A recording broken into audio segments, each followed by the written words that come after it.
మకర సంక్రమణం రోజున ఏమి చేస్తే మన జీవితానికి ఒక సార్థకత ఏర్పడుతుంది అంటే, నిజానికి సూర్యుడు తన యొక్క గమనాన్ని మార్చుకున్నటువంటి రోజు. ప్రత్యక్ష నారాయణుడు దక్షిణం నుండి ఉత్తరానికి వెళ్ళేటువంటి ప్రముఖమైనటువంటి రోజు. ఏ రోజు నుండి దేవతా కాలమానం ప్రకారం పగటి సమయం ప్రారంభమవుతుందో ఆ రోజున నిజంగా చేసేటువంటి దాన ధర్మాది కర్మలు చాలా విశేషమైనటువంటి ఫలితాన్ని ఇస్తాయి.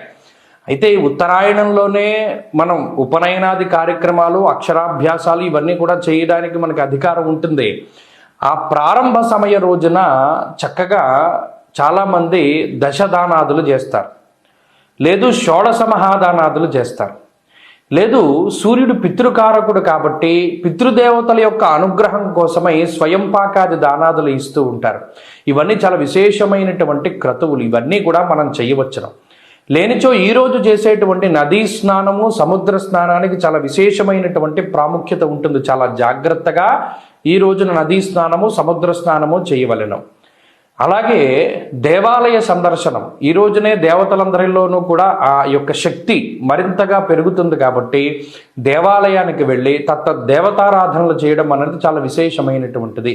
కాబట్టి ఈ మకర సంక్రాంతి రోజున అటు దశదానాదులు, షోడశ మహాదానాదులు, లేదా పితృదేవతల పేరు చెప్పి ఇచ్చేటువంటి దానాదులు, దేవాలయ సందర్శనములు ఇవన్నీ కూడా మనం చేయవచ్చును.